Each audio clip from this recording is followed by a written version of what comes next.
do I have a story for you. We really do risk walking into an electronic world where you will only see what you want to see, surrounded by electronic sycophants who do nothing but tell us exactly what we want to hear.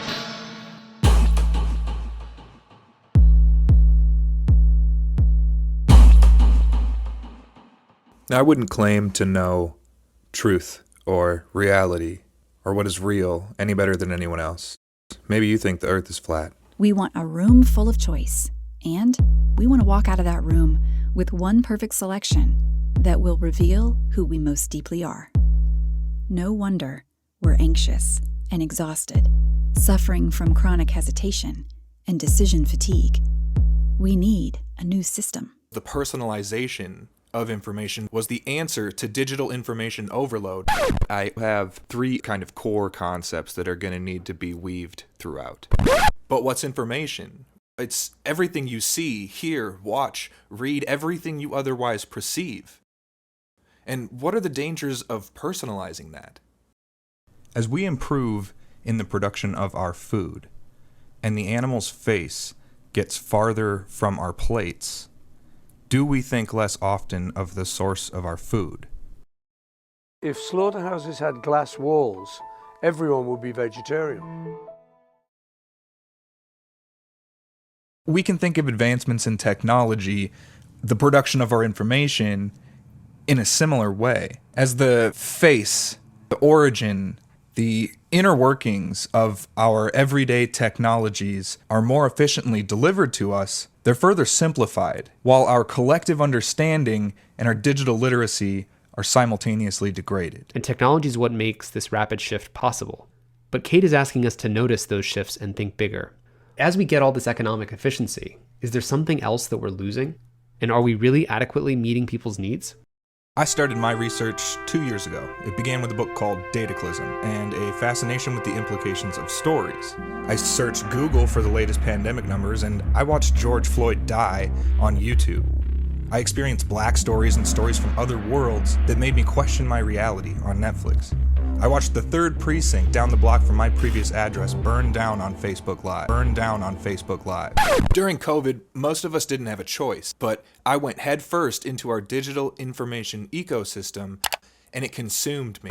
Now, Facebook is under even more fire than it was 2 years ago. There's talks to break up Google, and Netflix originals aren't the only talk of the town. While these companies all seem to be under some sort of threat as of late, and these examples might seem a little dated or already known, that's kind of part of my point.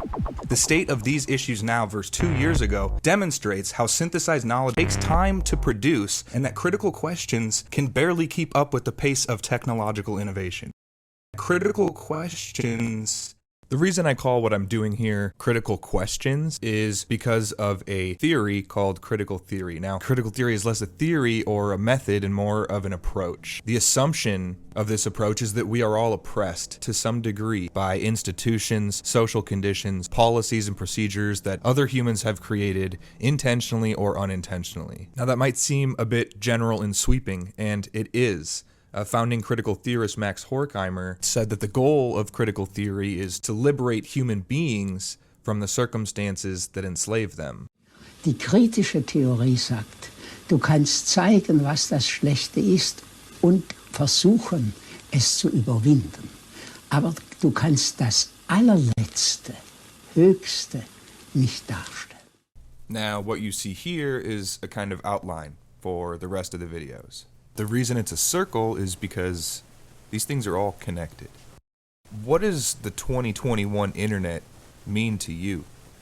Its engine is selfhood, centering and monetizing personal identity. Identities become the core unit of polarization. Knowing thyself is an intrinsically difficult task. I mean, the world doesn't give us the information we need to really know what we're good at and what we're bad at. What you find is some relationship, but the relationship between what people think about themselves and the reality of themselves is relatively meager to often non-existent. Identity, identity, identity. You hear that everywhere now, right? But what does it mean? This way of using the word identity is an entirely post-Second World War phenomenon. People did not use the word identity, and it's very hard to find a word that does the same job before.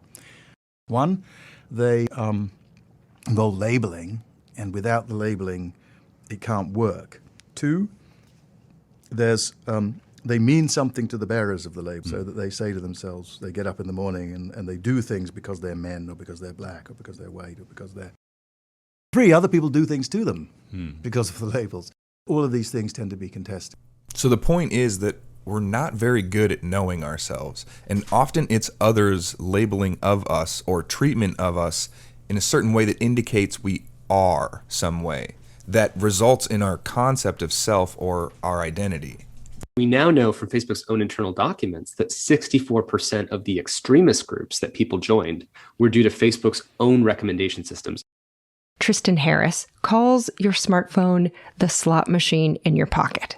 So every time we post, it's like pulling that lever, and we may get a windfall of likes or not. But going viral is also a jackpot possibility lurking in the back of our heads. Harris writes, does this effect really work on people? Yes. Slot machines make more money in the United States than baseball, movies, and theme parks combined. A lot of hacking is not just, injecting computer code. It is manipulating people. Like there's a social aspect. Everything involves social engineering. News media, social media are the devil. They are totally mining our attention. Facebook makes money not by selling your data, but by platforming your identity, by banking on a kind of performance of that identity, trying to keep you on the platform to collect data on your likes, dislikes, behaviors, and then selling promises of how much it knows about a group of people or you, and how well it can predict and therefore influence your behavior to advertisers of all kinds,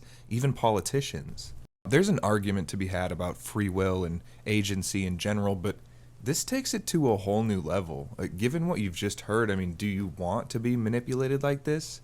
And if you use Facebook and understand now how possible that is, it begs a bigger question. How much of who you are do you control under the thumb of personalized information?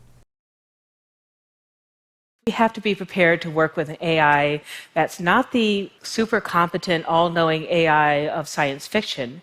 We have to be prepared to work with an AI that's the one that we actually have in the present day. That may come down to the age-old problem of communication.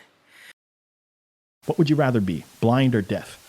99% of people say they'd rather be deaf, because our culture is so visual in terms of how it communicates. All media are extensions of some human faculty, mental or physical. The wheel is an extension of the foot. The book is an extension of the eye. Clothing is an extension of the skin. The extension of any one sense displaces the other senses and alters the way we think, the way we see the world and ourselves. We don't know who discovered water, but we know it wasn't a fish. A pervasive environment, a pervasive medium, is always beyond perception. The big point to McLuhan is this: there are latent messages being sent that, as fish in the water, we just don't perceive. In the simplest form, algorithms are a set of programmed rules or tasks to be executed by a computer sequentially. To use an internet search as an example, this allows a website to reference a user's input. And of course, that's not all they're referencing, especially if you're using Google. They acquired the internet advertising company DoubleClick in 2007, and Google testified before the FCC saying it wouldn't allow the combination of data sets to combine identity and browsing and advertising. And in June of 2017, they merged that data anyway. In some cases, only to show you what reinforces or aligns with what you already believe. Now, these algorithms, they can learn since the advent of machine learning. You don't tell it how to solve the problem. You just give it the goal, and it has to figure out for itself via trial and error how to reach that goal. So the AIs that recommend new content in Facebook, in YouTube, they're optimized to increase the number of clicks and views. And unfortunately, one way that they have found of doing this is to recommend content of conspiracy theories or bigotry. The AIs themselves don't have any concept of what this content actually is. And they don't have any concept of what the consequences might be of recommending this content. Categorical thinking is one of the most fundamental tools we humans use to make sense of the world. Consciously or otherwise, we are constantly sorting objects, thoughts, emotions, other people, and even ourselves into discrete groups which inform and sometimes even determine our thoughts and behaviors. But with the algorithmic personalization of information, it's not your brain or your trusted source doing that categorization for you or to you.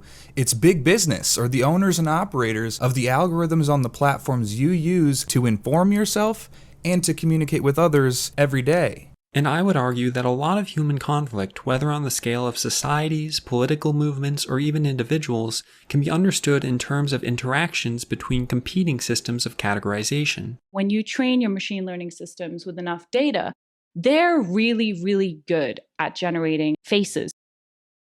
But this is also the most potent form of mis and disinformation, which you're democratizing for almost anyone in the world at a time when our information ecosystem has already become increasingly dangerous and corrupt. You just watched an AI on the internet create people in real time.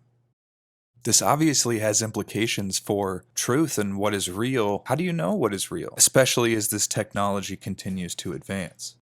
It is actually just heralding this tremendous revolution in the way that we communicate. This is going to have tremendous commercial applications now increasingly in other types of media like audio and film, the future of all movies.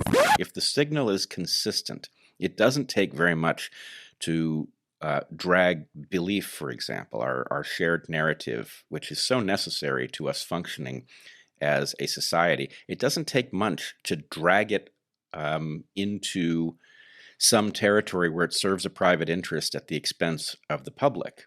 All these companies were born into an era of the neoliberal ideology, a time when regulation has been diminished and devalued, in favor of this idea that somehow markets have a kind of natural genius to them. Markets always make the right decisions. And so you've got to leave these market actors to be as free as possible. You don't regulate them. You let them, quote, self-regulate. And that's how we get to the best outcomes. Human beings in the modern West don't feel themselves anymore to be parts of a larger order of nature, a larger order of hierarchical society that very often in the old days was linked to the order of nature, that they understand themselves to be primarily individuals with rights, stand over against these orders, even think of the societies they live in as made by their own choices and will. Right? That's something of what I mean by modern individualism. And you can see that for lots of us, there's something very positive about that. But at the same time, it's produced a lot of worry and anxiety because some people have seen the development of individualism, the fading of the older horizons, moral horizons, as making our lives, well, in various ways, perhaps less heroic or flatter and narrower.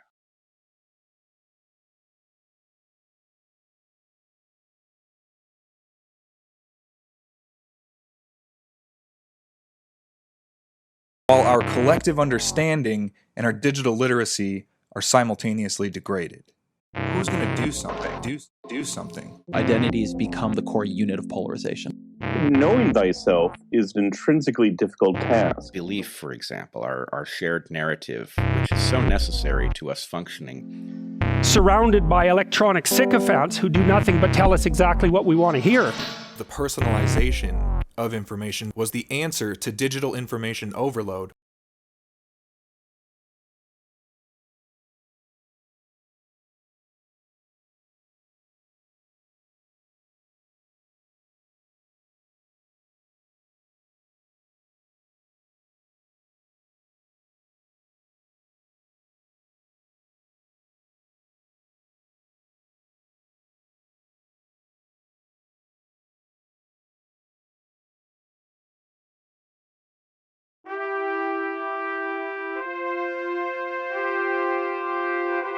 Die Menschen werden lernen in ihrem Leben wesentlich Aufzeichen zu reagieren.